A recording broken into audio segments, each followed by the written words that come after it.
Well, the one thing that we do not warranty our hay for is taste. I don't know how you make hay and you can be absolutely sure that a horse is going to eat it, regardless of the horse. And that brings me to fertilizer.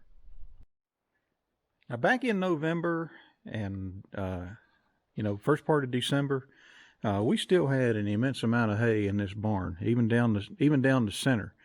And as I mentioned in previous videos, there's a terrific glut of hay. It's still here. Grass is some green grass is starting to peek through, which will kind of put the damper on even more hay sales. I'm not sure, other than one guy that's I think is going to come back for a little more of this hay.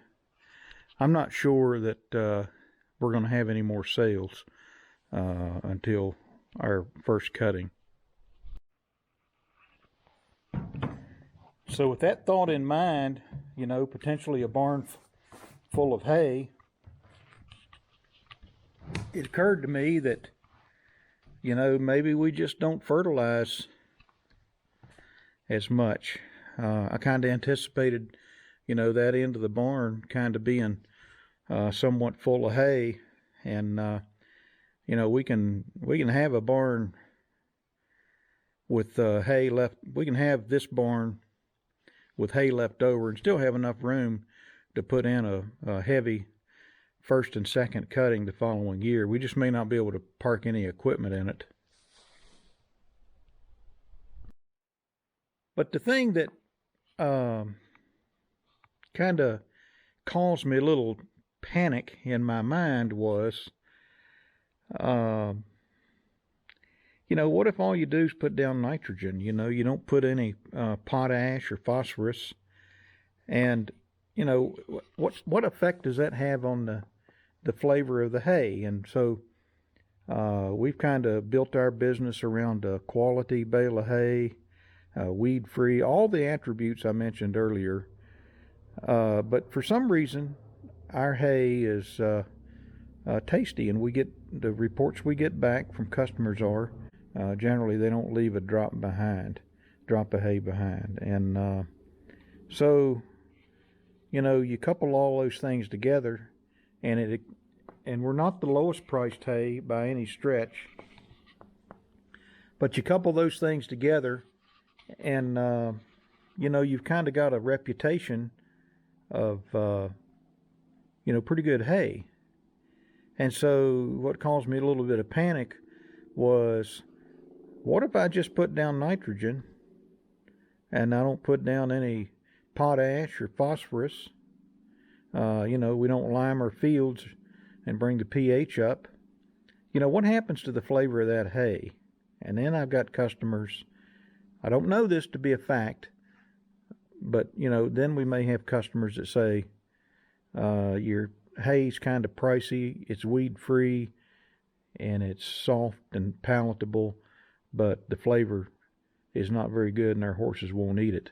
And then I've lost a customer to one of the other hay producers around that just is growing what's ever growing out in their field. And it may work out for the customer when they buy that, but it may not. But I've lost a year's worth of hay sales, best case, and worst case, I've lost a customer altogether. So on each one of our fields, we take a soil sample and we send it off to Virginia Tech, and we say, here's the yield we want, and then they do their analysis on it, and they tell us, all right, for this field over here, you need this much lime, and for this field over here, you need this much phosphorus and potash, and for the yield you're looking for, you need this much nitrogen, and it might be a split application on the nitrogen. And so when we buy our fertilizer, we're putting it down in accordance with that soil analysis. And so, you can see here, this is urea 4600, potash 060, And this is our potassium, but diammonium phosphate, 18460. So we get a little more bang on the nitrogen with this when we put it down, and then we couple that with the urea, and it really makes things grow. And so I think to myself, why mess with a good thing? We can custom, I wouldn't say blend, but we have to go out, 3 times with when we buy it like this. If we get it in ton bags, we'll have it mixed per field. But the conundrum is, do you mess with something that's working? And so, as I mentioned, with the glut of hay, and we thought we were going to have a barn full of hay left over, that's not the case. But thought about cutting back on the fertilizer, as I've mentioned, but I'll be honest with you, I'm afraid to do that because I think that a well-managed field from a nutrient standpoint, I don't know that there's any studies that actually point this out, but I kind of feel like just a good, well-balanced fertilizer program causes hay to be, I think of it like a corn-fed beef, or maybe if you're more leaning towards the organic side, a grass-fed beef, and the flavor is in the meal that the cow is eating, and in this case, the flavor's in the grass. And so by giving it plenty of fertilizer and with the proper pH, the ability to uptake that fertilizer, we have a very healthy plant. And with that healthy plant comes a good flavor. That's the only conclusion I can come to. And so I'm kind of nervous about messing with a formula that works, whether we have individual fertilizers or we have it all blended, individual, big bags for our Kubota fertilizer spreader. And then the only other reason I would buy fertilizer that has nothing to do with tasty hay is, this farm is in business to make money. I mean, it's enjoyable. I enjoy what I do.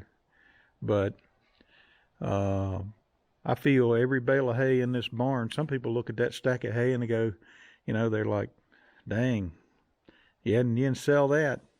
Or they look at that little pile over there and, daggone, you got hay left over and just a little jag of hay right over there. And, and I think to myself, this is money in the bank. And if I don't sell it in this hay season, it might sell in the next hay season. The goal really, from a profit standpoint, is to have this barn full at all times. And obviously, hay moving out. But, you come into the fall and the winter with a barn packed with hay, and we seem to have more droughts than we've ever had before that I can recall. And if everything turns dry and there's no second cuttings, or there's an abundance of rain and the first cuttings are really bad that people have, then a barn full of hay is money in the bank. It's truly a commodity, and just like, fertilizer or steel. So that's the other reason I would probably have went ahead and bought fertilized heavy, because even if we didn't sell out, even if this barn was half full all the way back, I would probably still fertilize in hopes of filling the rest of the barn and taking my chances with the sales come fall. So this was supposed to be a short video on tasty hay versus fertilizer. I kind of deviated a little bit and rambled, but if you hung with me here to the end, I'd be curious as to what your thoughts are on hay, tasty hay versus fertilizer. And by the way, we have Timothy hay. Timothy, we have as our field ages. We have orchard grass and fescue grow in, so it becomes kind of a heavy Timothy mix. We don't have legumes like alfalfa or clover, and I know some of those are very appetizing, but I'm just curious. Be curious in the comments if you've hung around this far, what your thoughts are about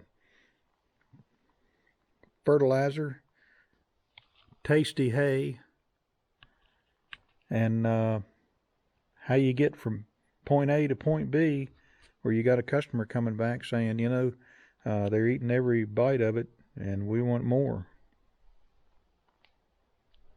We'll talk to you later.